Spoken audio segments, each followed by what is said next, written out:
All right, pre-calculus kids, we are looking at section 4.4 on inverse functions, and this is the last section in the unit.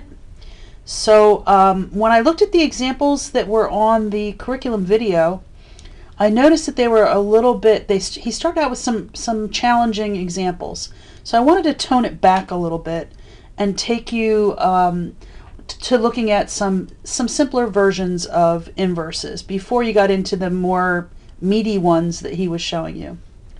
All right, so here's the story. Inverse functions. There's 4 steps to finding an inverse.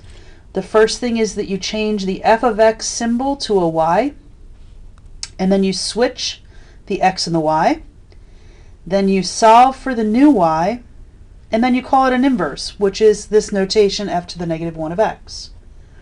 So if I do that to this particular problem, here's my f of x is 3x minus 4. That's a linear function, nice and simple. I want to find the inverse. So step 1 says change f of x to y. Y equals 3x minus 4. Switch the x and the y. Instead of this being a y, it's now an x. Instead of this being x, it's now a y. And then I want to solve for the new y. So I need to get the y by itself. So I'm going to add the 4 over. X plus 4 equals 3y.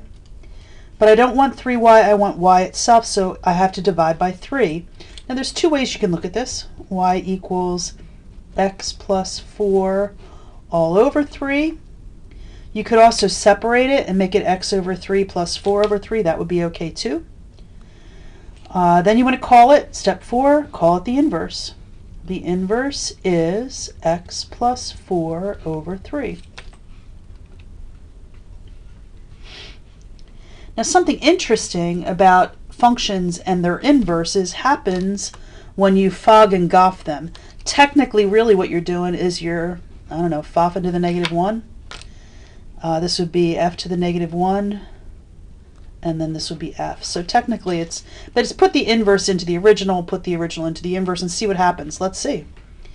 If I take the inverse and put it into the function, that means I'm going to have f of x plus 4 over 3. And when I put that together, that's going to be take x plus 4 over 3, put it into the f function right here for the in this x place. So that's going to equal 3 times x plus 4 over 3 minus 4.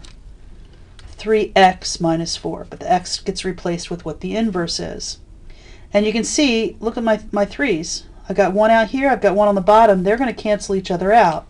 So now I'm going to have x plus 4 minus 4, and my 4's cancel out, and I'm left with just a value of x. Well, that's kind of interesting, right? So when I fog this thing, and maybe I want to just kind of put a little separation here. When I fog this thing, I get an answer of x. But how about if I goff it? How about if I go the other way? What if I take the f function and put it into the inverse? So that's going to be, I want to know what f to the negative 1 of 3x minus 4, my f function, would equal. Well, here's my inverse. I'm going to put that x as 3x plus 4. And then I have a, oh, I'm sorry, 3x minus 4.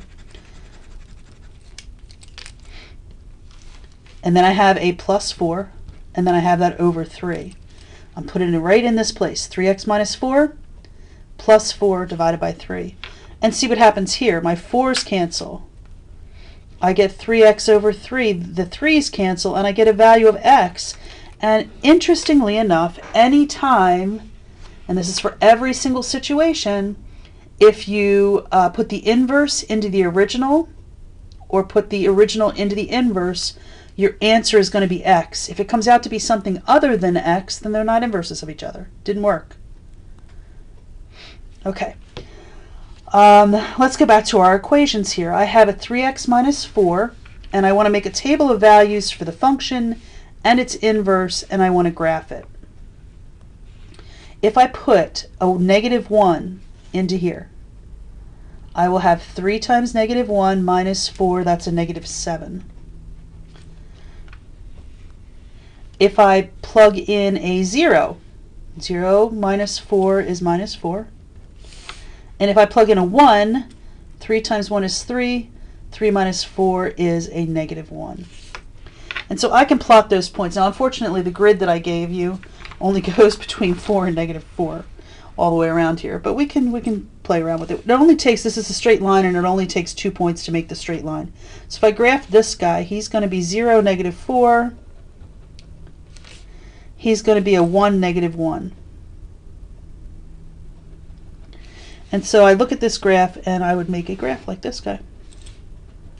This is my y equals 3x minus 4.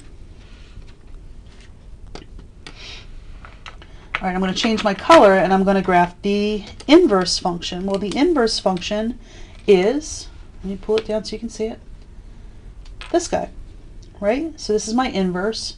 If I put a negative 1 in here, I get negative 1 plus 4. That gives me 3. And 3 over 3 is a 1. If I put a 0 in there, I get 4 over 3. And if I put a 1 in there, I get 5 over 3.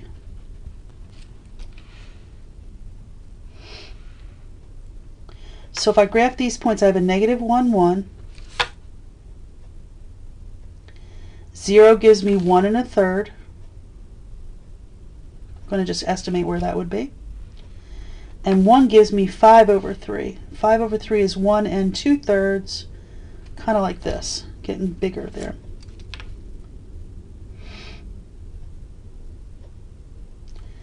Okay, if I graph this, here's where this guy goes.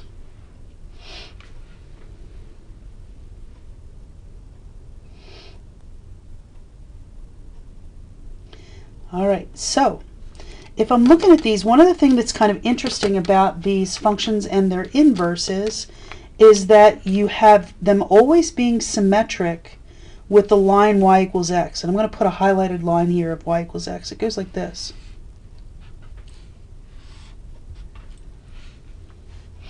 This orange line that I just put in a highlighter is my line y equals x, where my inverse function, this pink guy that I had, his equation was, he's my inverse, he is x plus 4 over 3.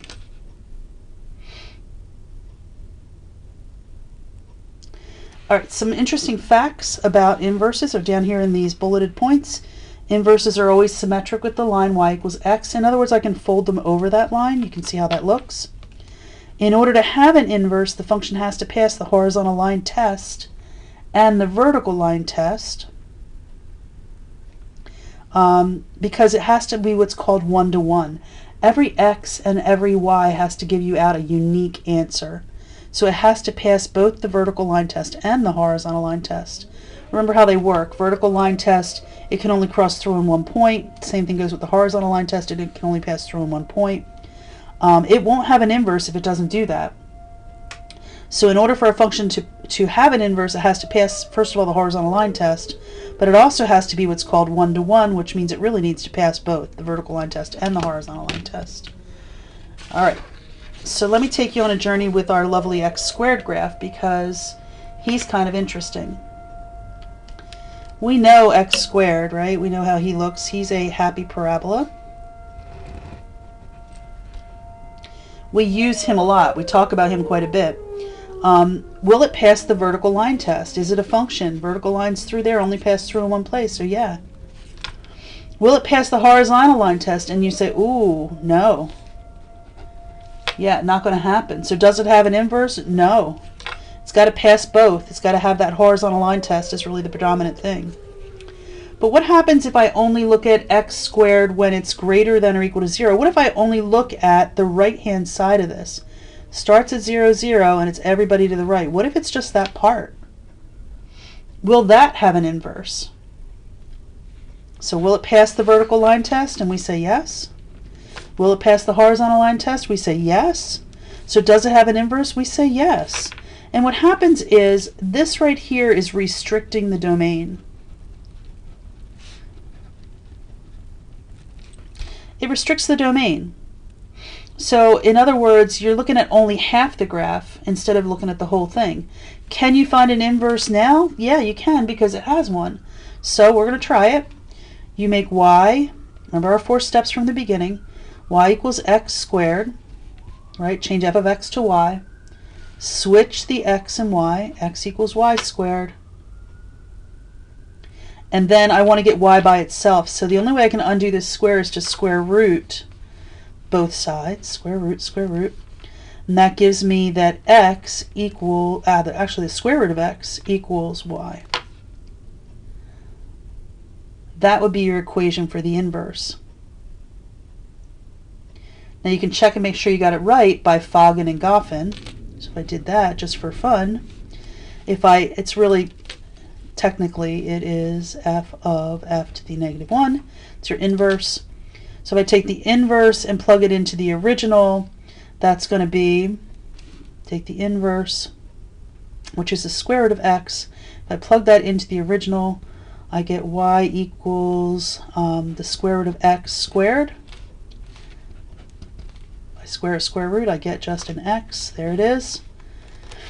And if I go the other way, and if I take the x squared and put it into the square root of x squared is also just an x.